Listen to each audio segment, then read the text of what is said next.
ಆ ಕಥೆಯನ್ನ ಒಂದು ಸಿನಿಮಾ ಮಾಡುವಂತ ಎದಿಗಾರಿಕೆ ಇದೆಯಲ್ಲ ನಿರ್ಮಾಪಕರು ರಮೇಶ್ ರೆಡ್ಡಿಯವರು ಭಾರಿ ಗುಂಡಿಗೆ ಬೇಕು.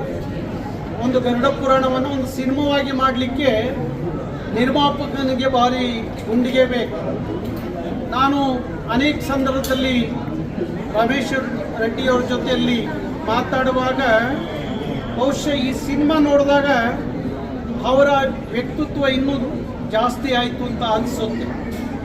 ಹಣ ಇರೋರೆಲ್ಲ ಈ ಥರ ಕಥೆಗಳನ್ನು ತಗೊಂಡು ಸಿನಿಮಾ ಮಾಡೋಕ್ಕೆ ಆಗೋದಿಲ್ಲ. ಬಹುಶಃ ಕನ್ನಡ ಚಿತ್ರರಂಗದಲ್ಲಿ ಇಂಥ ಹೊಸ ಹೊಸ ಕಥೆಗಳು ಸಿನಿಮಾ ಆಗಿ ಬಂದರೆ ಬಹುಶಃ ಸನಾತನ ಧರ್ಮದ ಹಿಂದೂ ಧರ್ಮದ ಇತಿಹಾಸ ಈ ನೆಲದ ಪ್ರತಿಯೊಬ್ಬ ಜನರಿಗೂ ಅರ್ಥ ಆಗುತ್ತೆ. ಸನಾತನ ಹಿಂದೂ ಧರ್ಮ ಎಂಥದ್ದು ಅಂತೇಳಿ ಅರ್ಥ ಆಗುತ್ತೆ.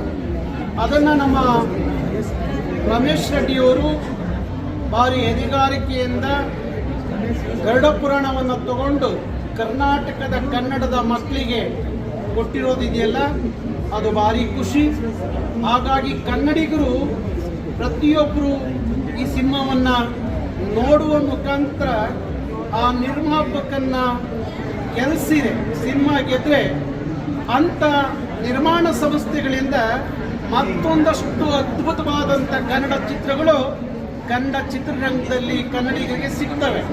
ಹಾಗಾಗಿ ಇಡೀ ಕರುನಾಡಿನ ಕನ್ನಡಿಗರು ಎಲ್ಲ ಕನ್ನಡಿಗರು ಈ ಸಿನಿಮಾ ನೋಡೋ ಮುಖಾಂತರ ಗರುಡ ಪುರಾಣದ ತತ್ವವನ್ನು ಅರ್ಥ ಮಾಡಿಕೊಳ್ಳುವ ಮುಖಾಂತರ ಹಿಂದೂ ಸನಾತನ ಧರ್ಮ ಎಂಥದ್ದು ಅನ್ನೋದು ಅರ್ಥ ಆಗುತ್ತೆ.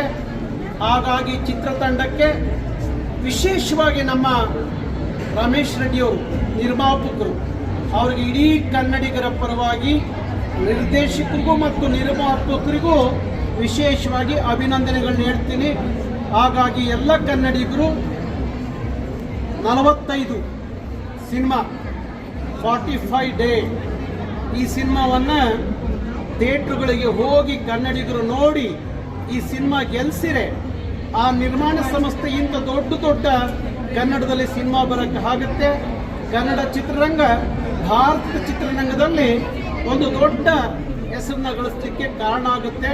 ಹಾಗಾಗಿ ಕನ್ನಡಿಗರು ಅವ್ರನ್ನ ಹಾರೈಸಿ ಆಶೀರ್ವದಿಸಿ ಸಿನಿಮಾ ಗೆಲ್ಲಿಸಿ ಅಂತ ಹೇಳಿ ನಾನು ವಿನಂತಿ ಮಾಡ್ಕೊತೀನಿ.